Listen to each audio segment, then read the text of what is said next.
Hello friends, and welcome back to Swift Lessons for another weekly challenge. This is my new series where at the beginning of each week, I tell you what you need to hear and challenge you to tackle a technique or a concept that will have a positive impact on your playing. Now for this week, I'm going to be talking to you about how to know which notes are in a specific key, and I'm going to challenge you to memorize the notes that are in all of your natural keys, A, B, C, D, E, F, and G. Now, having this information on tap will give you the ability to do a lot of things that are very important to guitar players. Specifically, you'll be able to tell which chords go together, and you'll also have the ability to transpose melodies and chord progressions. This is going to tie in nicely with last week's challenge, which was to memorize the names of the notes on the fretboard. You can click through the card right up here in the top right-hand corner to discover my top 6 tips for being able to do that. Now, let's review a little music theory, then we're going to apply it to the fretboard. Okay, close look at the fretboard, getting started learning how we know which notes are in a specific key. Before we jump in, I want to invite you to download a very powerful document, my music theory cheat sheet. You can click the card right up here in the top right-hand corner, download this, learn the basics of music theory in 4 simple steps. Now, the way we know which notes are in a specific key is by looking at our major scale. Literally, a major scale and a key are the same thing. So the notes in the A major scale are all the notes that are in the key of A. So where does that come from? Well, if you're looking at step number 1 on that music theory cheat sheet, the musical alphabet, we have A, B flat, B, C, C sharp, D, E flat, E, F, F sharp, G, G sharp. Those are all the notes in existence, but they can be boiled down to just a 7-note scale that we call the major scale. Okay, so let's figure out which notes are in the key of A major. I can take a look at my musical alphabet on one string, starting with the open A. Then I have B flat, B, C, C sharp, D, E flat, E, F, F sharp, G, G sharp, and A. It all repeats again. But only 7 of those 12 notes I played are in the key of A. The way we find them is by traveling in a very specific set of intervals. Whole step, whole step, half step, whole step, whole step, whole step, and half step. So, the note that you start from is the key. You travel whole, whole, half, whole, half, and you'll discover which notes are in any specific key. So if you start from A, we have A, B, C sharp, D, E, F sharp, G sharp, and A again. So we've discovered all the names of the notes in the key of A. That'll tell me if a rhythm player is strumming on an A major chord or a progression in the key of A, then I could use that major scale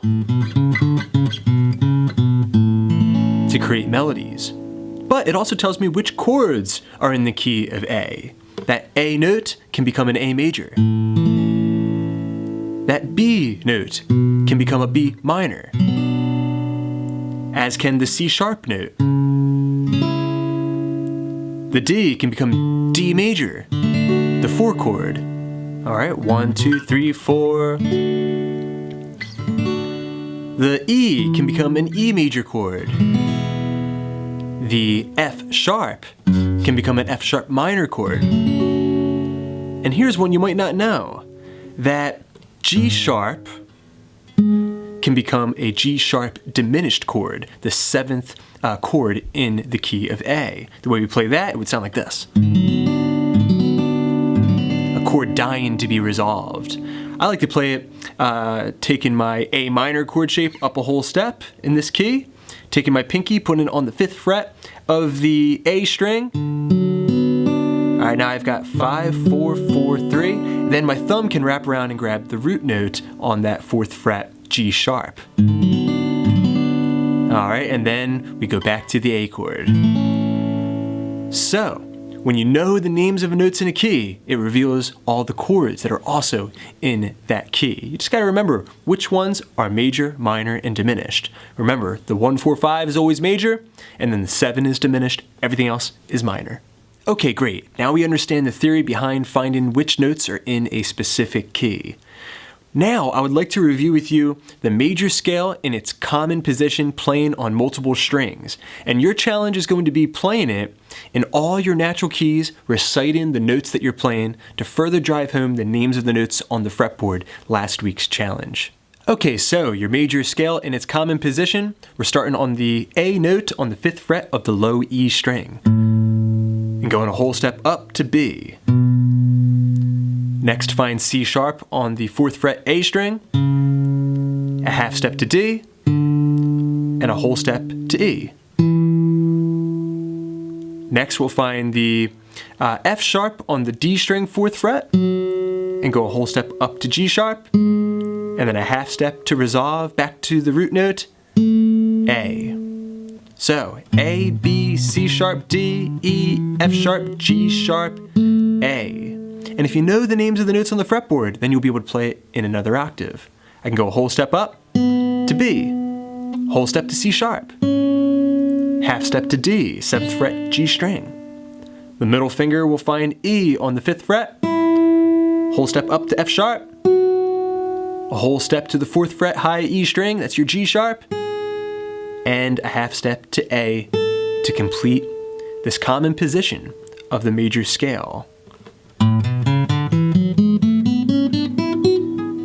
So all week you're going to be saying A, B, C sharp, D, E, F sharp, G sharp, A, B, C sharp, D, E, F sharp, G sharp, A. Then try it in another key. Take it down a whole step to the key of G.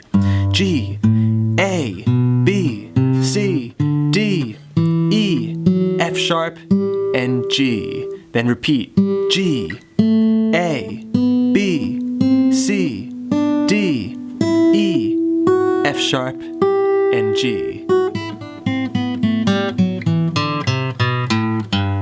And the benefits will be instantaneous. If you're writing a song, for example, in the key of G major, you'll know exactly which notes you can jam over top of that chord with, and you'll also be able to tell which chords could possibly go with this G major chord. You'll know that the 4th is C, so G and C always go well together.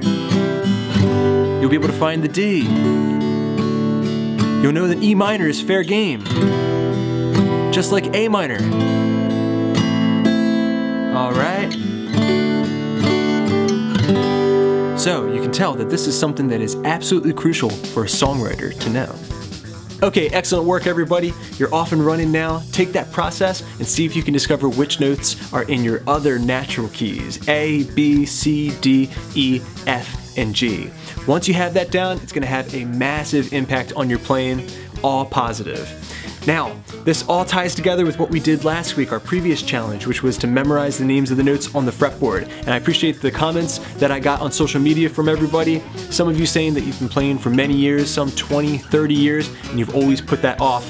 And I was very pleased to find that many of you were saying that learning the names of the notes finally is giving you a new, profound understanding of the way the guitar works. And that was exactly what the goal was.